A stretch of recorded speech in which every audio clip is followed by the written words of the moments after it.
Good morning from over here, everyone. I'm sure this is, um, we're in different time zones here. So, um, good morning to everyone. Thank you so much, Dr. Sunny, for inviting, me to Ruach, Garden of Saints 3.0. I really, really appreciate it. And, thank you for the honor. And to everyone, this is a good place to be. This is a good gathering to be. And I pray that whatever answers that you have come in to this session, God would answer you and you receive your clarity in Jesus' name.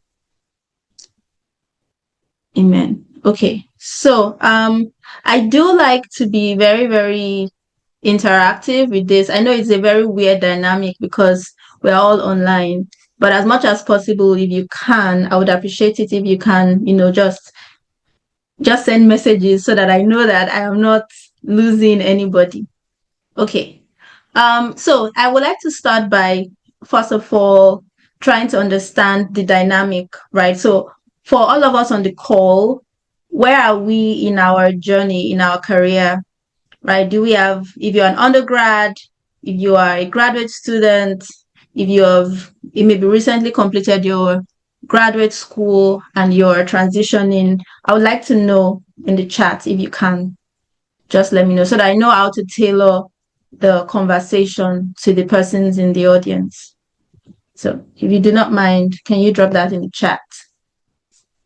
So you can just do undergrad, graduate students, anything like that would help. Okay, so someone is wrapping up a PhD, so you're in that sweet transition spot. How do you feel? Excited? Another graduate student, someone called South of where? Another person is wrapping up undergrad, that's Olaoluwa. Then we have a Dorcas who has just finished up MSc, and then we have a first year PhD student. Okay. Any other persons? Undergrad? Okay. So got a couple of undergrads, got some graduate students as well. Alrighty. Okay, undergrad. And we are all I'm guessing we are all STEM, right? Because this is a STEM program. Okay, you can keep all right. So we've got a couple of undergrads, we've got some graduate students, and then I think there's someone who's also transitioning out of grad school, which is very cool. Where, as you know, the theme for the conference is understanding the role of mentorship in STEM education. Okay, there's no understanding, sorry, I'm the one putting it there. The role of mentorship in STEM education and research for global positioning, right?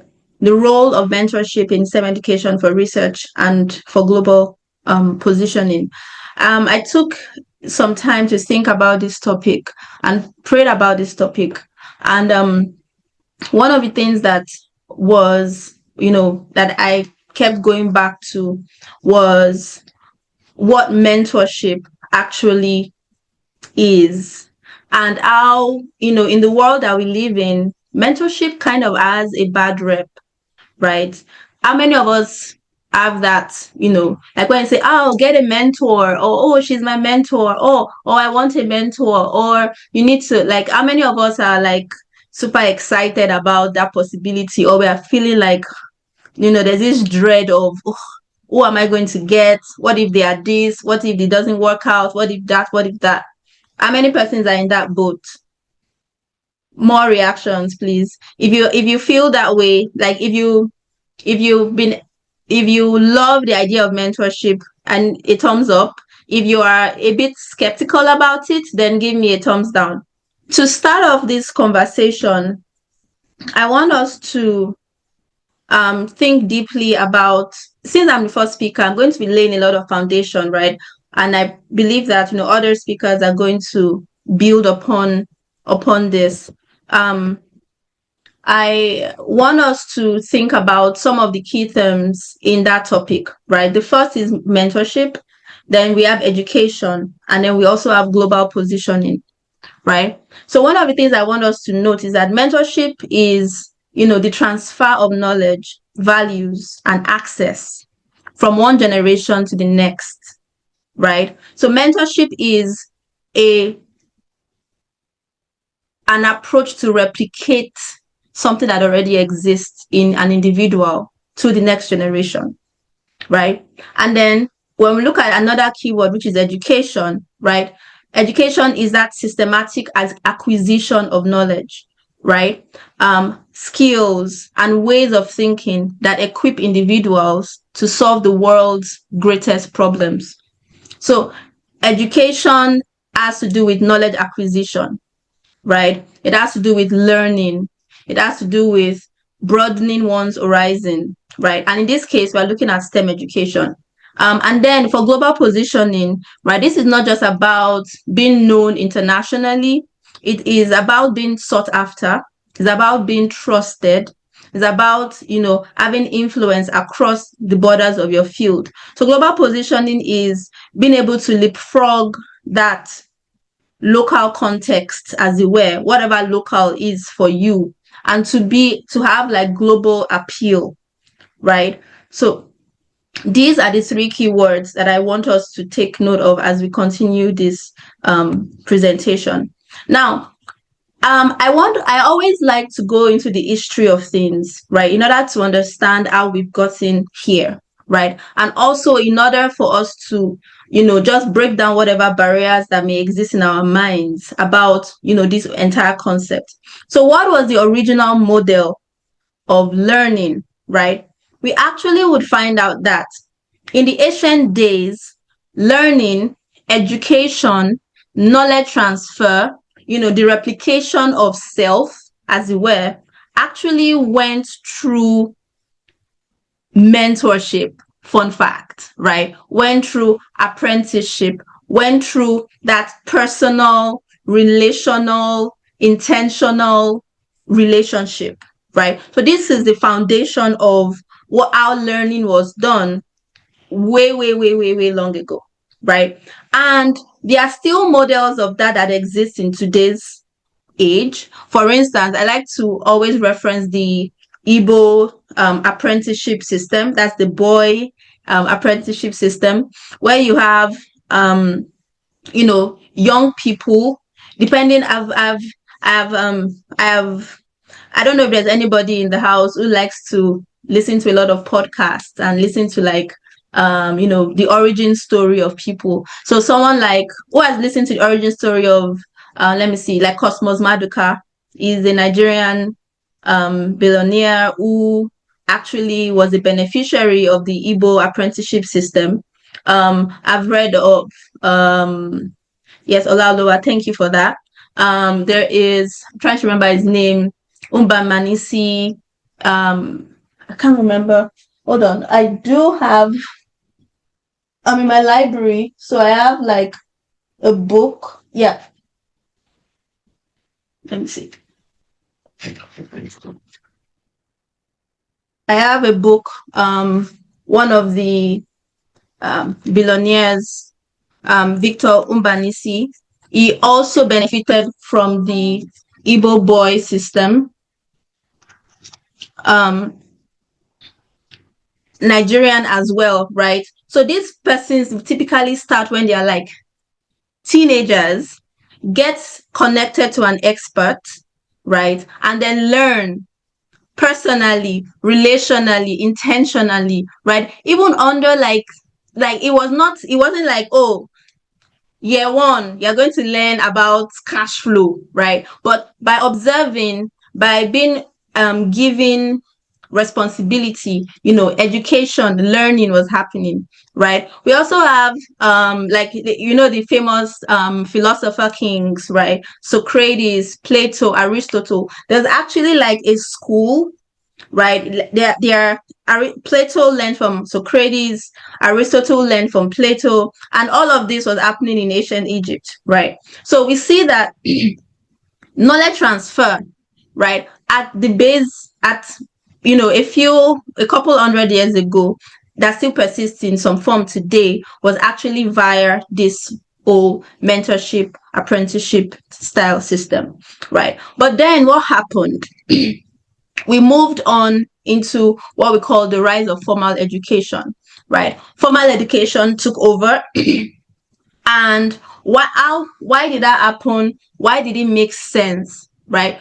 The world was growing at a very, very fast rate, and it was important for us to find scalable ways of knowledge transfer, right? Number two, the Industrial Revolution happened, and with the Industrial Revolution, there was a need to equip workers that could do some specific tasks, right? So, the Industrial Revolution, they were like machines, the factories, all of that. So you needed people who could come in and do some specific things. So that means that we need to create a standardized curriculum that everybody could go, so that when you are done with that schooling period, you can be plugged directly into the factories and do the work, right? And that now made it be that there was equal access to everybody. So if you have some certain, you are this, you are this, you are that, you can go into the system, learn it, get into the curriculum, get the job, right? And also during that same time, some other technological advances was happening, like the printing press. That was the rise of the printing press. So now we could print books, we could print materials that could be used to teach people, right? And bless me.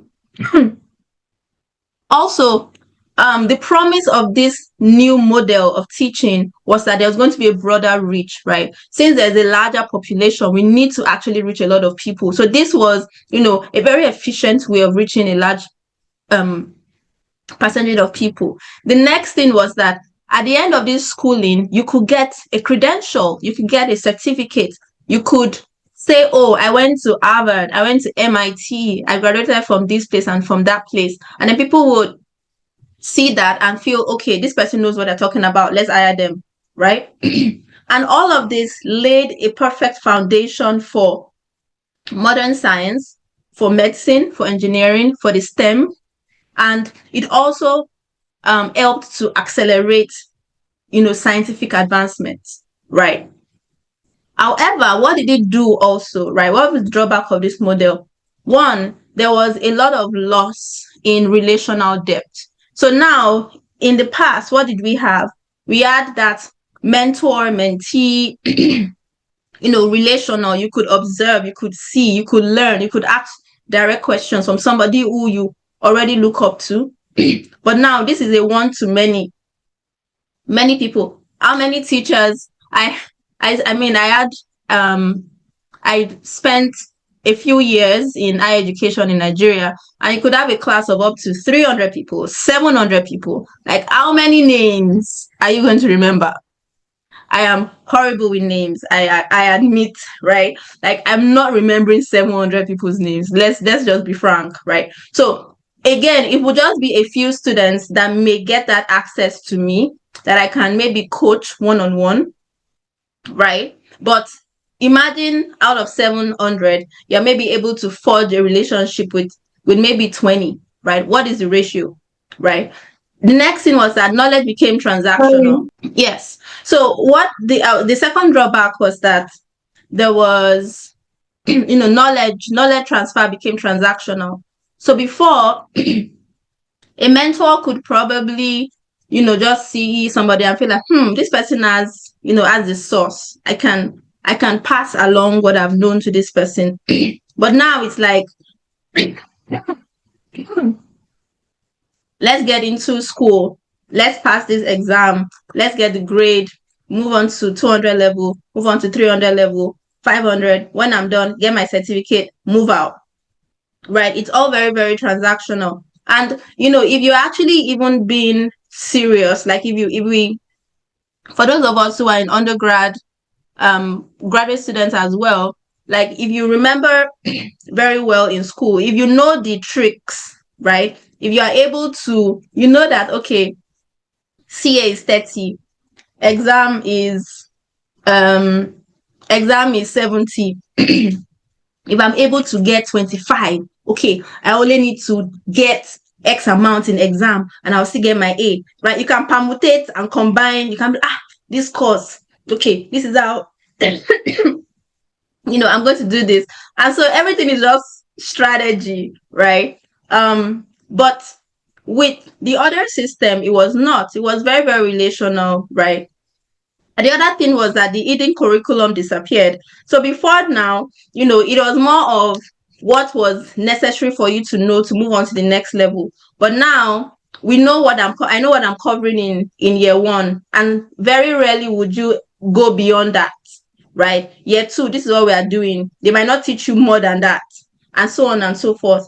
And then the other thing that it caused was that there was now a lot of equity gaps that emerged. So, for instance, you could have a situation whereby they are only teaching men some particular things, or women some particular things, or if you're of a particular race, you get this other perk, and so on and so forth. So this new system sort of created that imbalance, right? And the next thing that this caused was identity disconnect. So, for instance, if you are in STEM, you know how many of your faculty members are female, for instance, question mark. Like in relation to the entire department, how many female lecturers do you see? How many female professors of engineering do you see? Right? And then if you have students in class, they're sitting down and they're like, I don't see myself, like I don't see other females doing this, or I don't see other males doing this, or those sort of things, or I don't see enough blacks doing this, I don't see enough whites doing this. Like all of these sort of identity disconnect started to emerge. And then the next thing is that we got so information rich but direction poor. So many information, you got textbooks upon textbook. With the advent of the internet, you even got more information. Now with the advent of AI, you have much more information. And so there's so much information, but then there's so little direction, because it's like, where do I go? There's like 1 million paths, right? But not enough information to distill what is best for me. So one thing I also want us to note is that history is cyclical, right? History repeats itself. That's just the way it has been, and the way it always be. In fact, if you study generational theory, some persons are of the opinion that every 30 years there's like a shift in things, and it repeats itself like on a cyclical clock. We're not going to get into all of that stuff today, but I brought this up to say that if we're doing something in the past and then we migrated and started doing something else, you best believe that we will still come back to where we were before. Of course, it's not going to be in the same form that it was before. It will change shape, to match with the times, but it will still be that in its rawest form. So we had Asian apprenticeship. We went into the industrial formal model, and then the information age. And you best believe that there's going to be the return of mentorship, in one way or the other. And what are the sort of things that we've seen return? For instance, farm to table, right? Back then, there are a lot of farmers and stuff, and then we moved into like mass production of food. And now everybody is, oh yes, let's grow our own food, let's do our own dish, right? That's just one example. Um, yes, so it's going to repeat itself, and we need to prepare ourselves for it.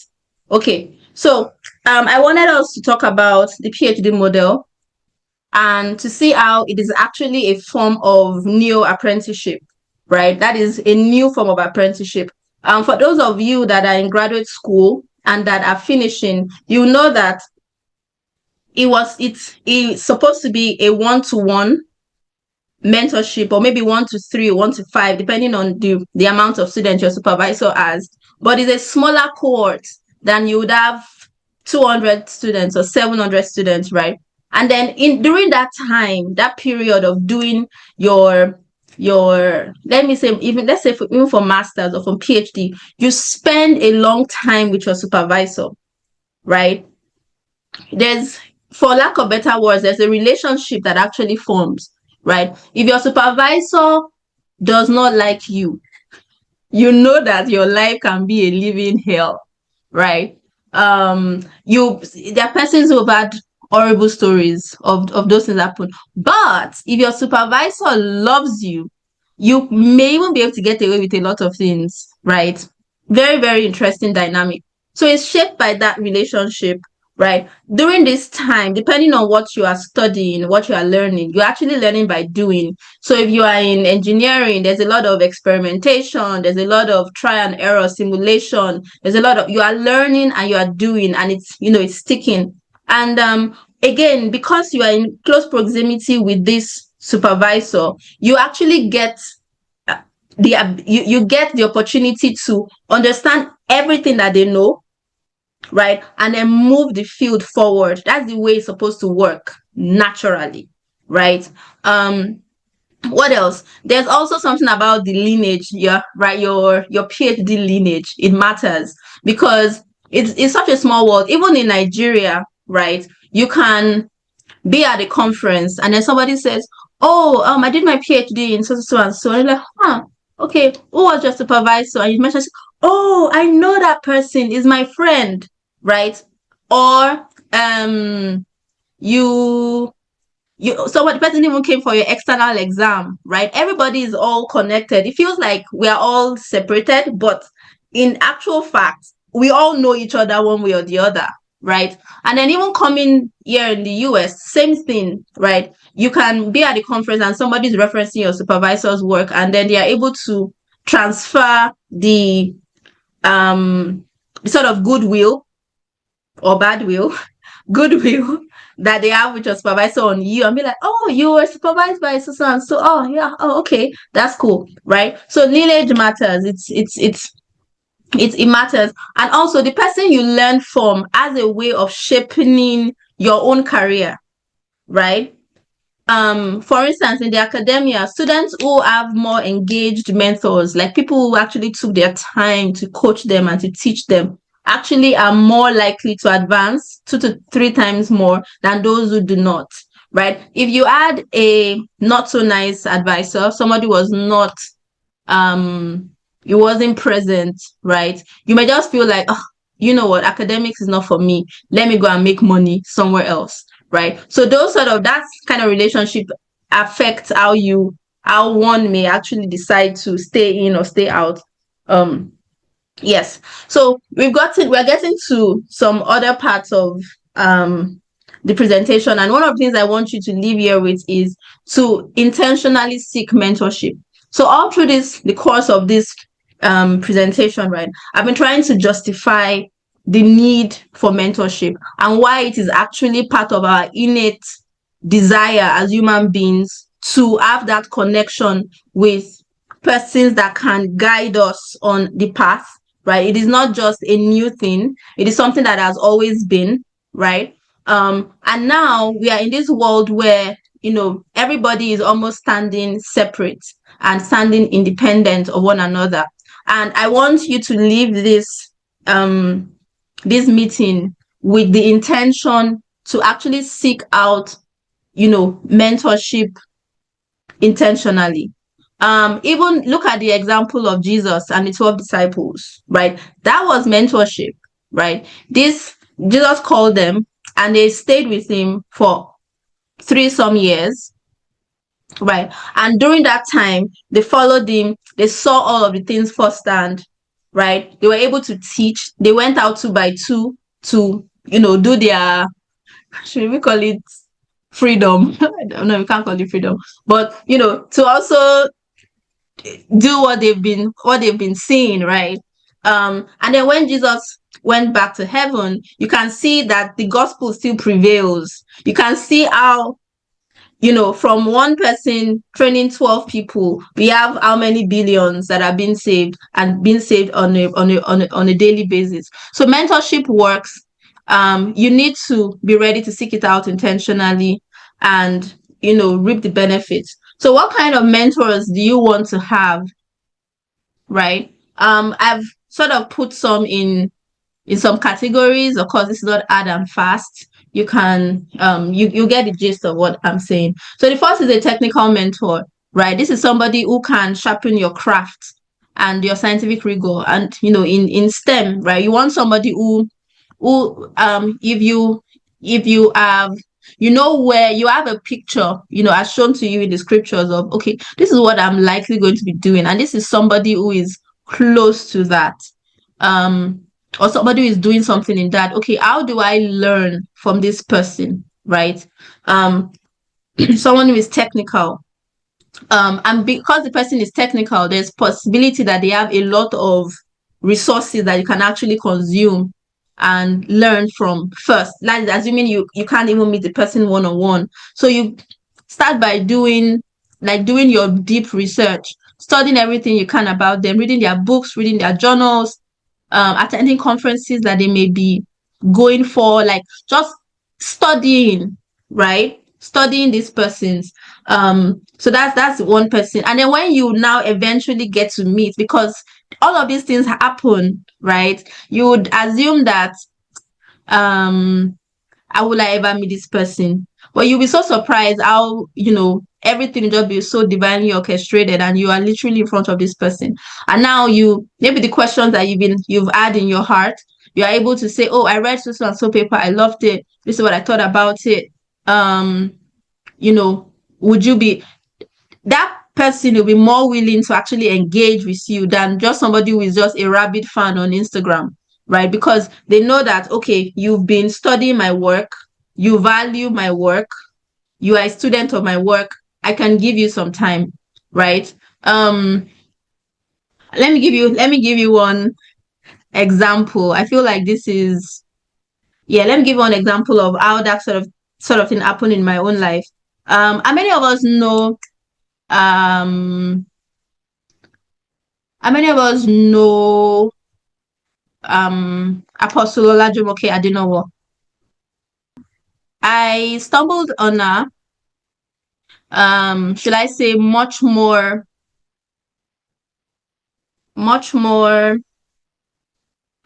like she came into my view clearly in 2024, right? 2024. I'd seen some videos before, like on what's the name of that show that this church does every October 1st? Can't remember the platform, right? I'd watched one of the platforms when she spoke, which was many years earlier than that. But 2024, I stumbled on a sermon that she preached, and then oh my God, I'm not joking, you guys. I probably watched, not probably, definitely watched more than 100 videos of architect Olajumoke Adenowo. Like, I consumed the entire body of work, because I'm like, this is somebody who is a woman, right? Who is at the top of her field. She's an architect who is serving the Lord, who is an apostle to the nations, right? She is a devoted wife and a mother, a devoted mother as well. Like, these are key points that are important to me. So I wanted to like study everything, right? I studied her so much so that I wrote a book, right? Like, I'm a I'm a bit of a weirdo. I'm not going to lie, but I wish I could hear voices. It's just so strange that it feels like I'm talking to myself. Um, so I wrote a book on her. I would, I can hear because you. I was, okay. Not that you can hear me. I want reactions. Like, I also want to be like, why are videos off? Is it Nigeria's network? Anyway, let me not shade my country. Um, okay. So content, right? Where is that? So I have the first, because as I was watching all of these videos, like 100 videos, like I was just seeing, like I could literally play the video tape of her life, because she says she gives so much of herself, right? So I'm like, I can write this down because I'm learning so much. I don't want to forget anything. So I just created a spreadsheet. Oh, this video, this is what, and then it was just getting bigger and bigger and bigger and bigger. And like, do you know what? Let's make it a book. right? So made it a book, more than, I don't know, 27,000 words. And then it was a free book. It's still a free book. You can just check online and just download it. And then later, so that was 2024, right? I I I posted it on my birthday in August of 2024. And then in 2025 March, right, I got an opportunity to meet with her, right? So I she came to Houston in the US, and then there was a conference that was there. I was like, oh, I can go for this conference because I'm like, I've watched so much of this. Let me go down there. I printed a book because I wanted her to just have a copy. Of course, it's like, wait, camera is here, never for sale. And then I'm like, literally a fangirl, like, and she prayed for me. She prayed so intensely for me, right? Now, this is somebody who I have studied her entire life, right? I'm able to ask questions and she's able to give me, like, some of the things, the bolty things that I want to know. She's able to do that. And then she's able to impact my life directly, right? So, when I was doing all of this reading and all of this studying, I wasn't thinking that I would ever meet her. That was never the goal, right? It was like there's so much information. I don't even need to meet this person. But divine providence, it happened, and then we got to meet. So I don't want us to think of mentorship only from the viewpoint of I need to meet with this person to face, which is great. Don't get me wrong, right? You should have persons like that you are having that face to face time. But there are some other people that all you would ever meet is their materials, but that will still bless you eminently. Right. Now the other one is a career mentor, right? The career mentor can open, navigate the system with you. So maybe this is somebody who has literally done the same thing that you are doing, right? So for instance, if you are doing a PhD in a school that someone else is doing a PhD in, that has done a PhD in, they can tell you, okay, I mean, if you have any interest in finishing in this years, this is what I suggest you do. This is how I would do it. These are the problems that I went through. This is how you can navigate, navigate through this obstacle, all of those things. So this person is able to decode those the eating curriculum, and then helps you to map your path and help you to achieve those things faster.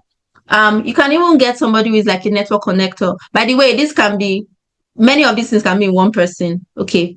But a network connector opens these global doors. So I was telling you about how a mentor can be like um there's a lineage, right? So this mentor has probably been in this field for decades, right? They already have a large network of people. We talked about the Igbo boy system, where you have somebody who is coming to learn from the Oga, right? When they are done, usually it takes like, in a good situation, maybe 5 to 6 years. When they are done with that, the boss, right, their Oga would give them a network. They'll usually give them some sums of money to go and start off their own. And then also they are connected to a network of maybe suppliers of people, and they're able to just sort of, this is now, I'm sort of establishing another piece of myself elsewhere, right? So that shortens the gap. Imagine if you have to start from the scratch by yourself, you have to build all of the networks, all of the connections, which is not impossible, but mentorship helps to shorten that precious time gap. Then a wellness mentor, right? We like in the world that we live in today, you want to make sure that yes, you make progress in all of the things that God has given you, but that you also are well, right? um Physically, mentally, emotionally, right, spiritually, that you are fed in all those ramifications. So there's somebody who can help you to balance all of these things, teach you how have they, like, for instance, now, Madam Olajumoke Adenowo, with everything that she has been able to accomplish, how is it that, how are you able to have a successful home? How are your children not wayward? Like, give me tips. You got two boys, I have two girls. Like, what are the what should I do?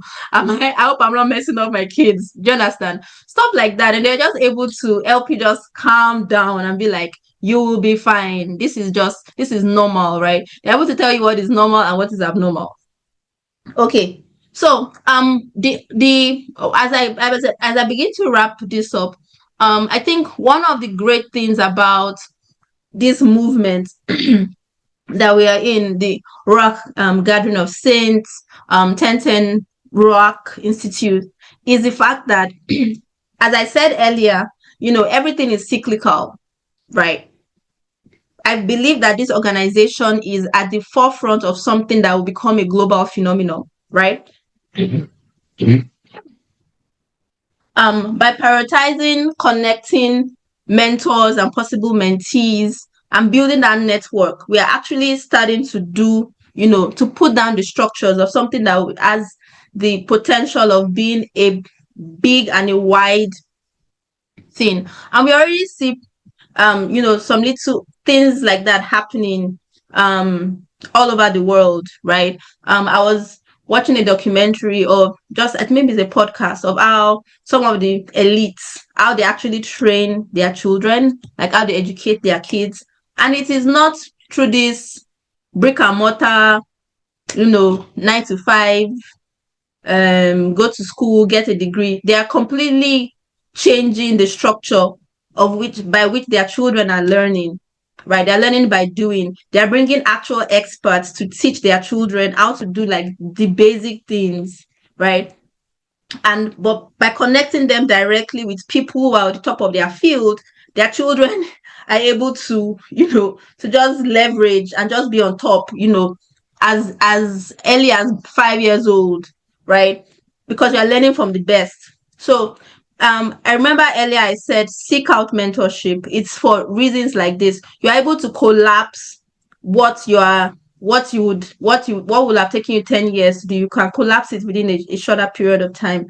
So with mentorships networks, we're looking at, coding bookers and accelerators. We're looking at African tech ecosystems, big tech mentorship pipelines, just like this one, peer learning networks. And I would even add, like, even with with the advent of like social media, with the internet and connectivity, with AI, many of these things can even be accelerated even much faster. All right. So we're getting to the end, and we now need to talk about global positioning. God never created any of us to be limited by our geography. That's just a fact, right? Like, we were never created to have boundaries, right? The earth is the Lord's and its fullness thereof, right? The the the charge that God gave us at the beginning of in Genesis, right, was to be fruitful and multiply and to replenish the earth. Not your country, not a defined geographical border, but the entire earth. So whatever limitation that you may feel, I want you to leave this meeting today with those boundaries off completely. Completely. There are no, for those that are undergrads that may have the desires to maybe pursue advanced education in maybe another country, and then you start feeling, will I be able to get in? Oh, they are banning, oh, Trump is doing this, oh, they are banning, oh, they are not awarding PhD, they are not giving, you start thinking of all those limitations and you start shrinking yourself more and more. Or for those who actually did do their graduate school in Nigeria and start feeling, oh, did I make a wrong choice? Have I pegged myself? Will I be able to scale? Like, no. Take off those boundaries, right? Whether or not you schooled in Nigeria or you schooled elsewhere, the promise from the Lord still remains, right? It doesn't matter. Those don't make those things your boundaries and your limitations. And which takes us back to the entire concept of what mentorship, right? So I would let me give you guys a let me give a personal story about how this actually translated into global positioning for my family, right? So I did school. I did my first degree. How many EIE students do we have on this call? If you're an EIE, can I see a thumbs up? How many like electrical students? Okay, maybe I should not say EIE. If you're an electrical engineering, okay, I see some hands. If you attended, if you are attended or attending Covenant University and you're schooling in you're an EIE, any more hands? Okay, all right. So, okay, thank you, Amarach. Um, so I did my first all of my degrees at Covenant University, right? And I feel like I'm going to be frank with you, right? At some point, there's no way you will not think, is this could I have did I try enough? Right? Maybe if I had just sent 100 applications, you right? Maybe this, maybe that. Right? You start seeing pictures of people who have, who are schooling, and you might start feeling like, am I not trying? I think I had a little bit of that. And then at some point in time, I just had to, because I don't enjoy writing applications. I do not. I do not. That's me. That's part of my laziness. I do not. So I did write a few applications, and then they didn't come back with an admission letter.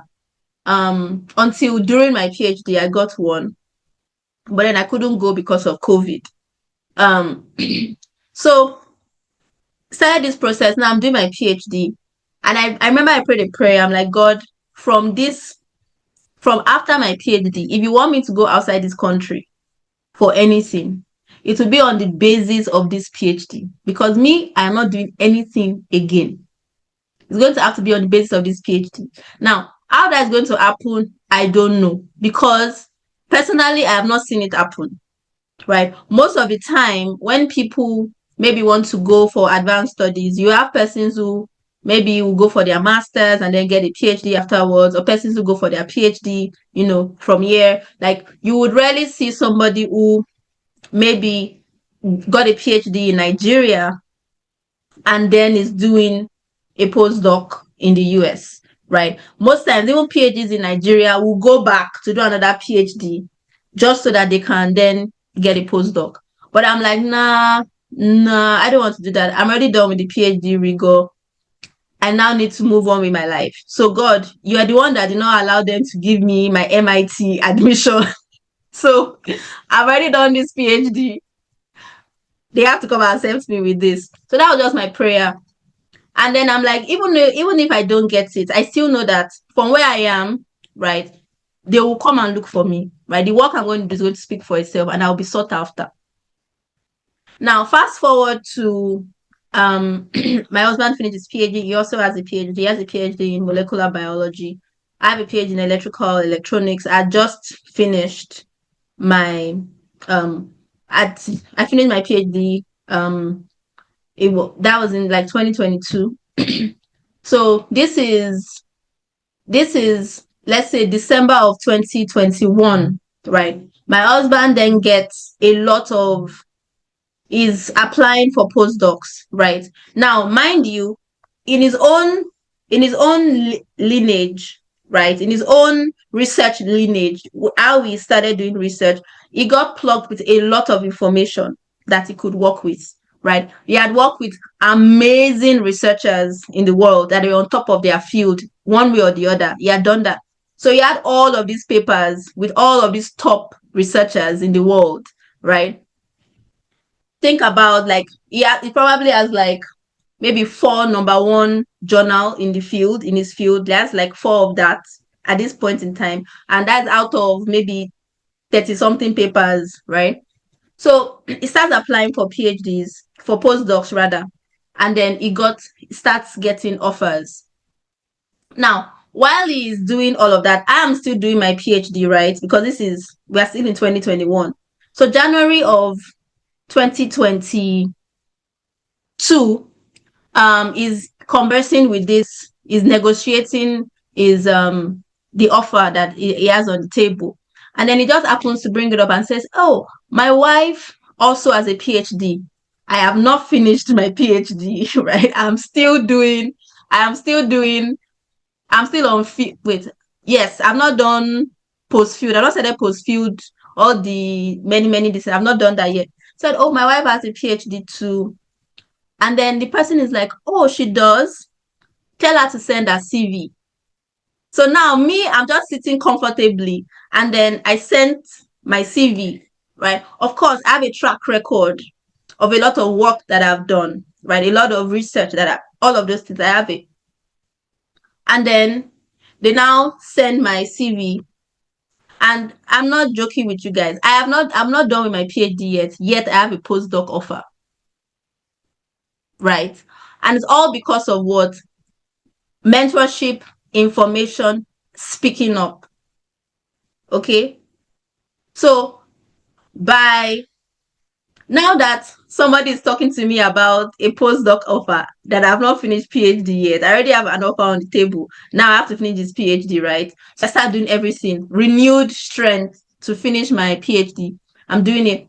Get my departmental post field, get my college post field, scheduled my viva. My supervisor was amazing. Did my viva in July of 2022. Did my my viva was the second Friday of July in 2022. By August 1st, July, August 1st, my husband and I and our daughter were resuming in this new position to start our postdocs. Right. Now, do you see how time has just collapsed? Right. So what would have naturally happened, right, is when I'm done with my PhD, then I start applying for postdocs, then I start doing all of these things. But no, I was able to rest on, sort of like shadow somebody's work, somebody's, what is the word I'm looking for? Like just float on top of what's happening with someone else. But because of the work that I have done and the value that is now obvious that, oh, this person is amazing, this person can do all of these things, I'm able to get into the position that I want, right? So mentorship is very, very important, very, very key. Your mentor can literally take you from where you are to the global stage, to the state that they are going to. You understand what I'm saying? Okay, so on the world stage, you have what mentorship gives you on the world stage? Visibility, right? Everybody's able to actually see you for who you are. And because you are being mentored, you are being taught, you are being trained by this person, you're actually able to, you are able to be packaged well because your mentor knows what would work, right? You do not know what works. Your mentor has all of this experience and they're able to coach you to the point where you get your visibility. And then credibility, because you are now associated with this person, right? Everybody says, oh, okay, this person definitely knows what they are saying. Whereas you are probably even very unsure of yourself, right? But you are leveraging on the credibility that your own mentor has already built over the years, right? Opportunity. Mentorship also provides you with numerous opportunities, right? Your mentor can be like, somebody is calling me to come and give a speech in Australia. I don't have the time to go. You know what? You know this work better than me. Go and take it on, right? And then you go to Australia and then you do an amazing job because your mentor knows you are ready. And then somebody now calls you and be like, oh, I saw that speech you did there. Do you mind joining us in this committee to change the world? I just made that up there, right? Voila, right? And then resilience, right? You also have somebody who is walking with you, right? I gave the example of Jesus and disciples. These 12 men, right, literally ate with Jesus, you know, they were probably on a lot of road trips, so they had to sleep in so many places, right? They saw everything that this man was doing, that there's no opportunity to hide when you are in that kind of, mentorship relationship. And because you know that somebody is has gone through the same path, it strengthens you, because there's some things that you can feel very, very scared about. How do I get this done? But because you have a mentor, somebody you can ask, right? Somebody that you can, if when going gets tough, you can go in there, you're not alone. That helps to build resilience. So as a wrap up this my session, what I'm hoping that you've gotten from this is the encouragement to seek out mentorship. um I know Dr. Sunny has a lot of plans, and there are some opportunities that will be presented to you to actually plug into the network. Like, don't shy away. Don't, be ready, be expectant, do your part, right? And God would help all of us to be who He wants us to be and who He has designed us to be. In Jesus' name. All right. So that is that's the end of my I don't want to say TED talk, of my Ruach talk. Thank you very much.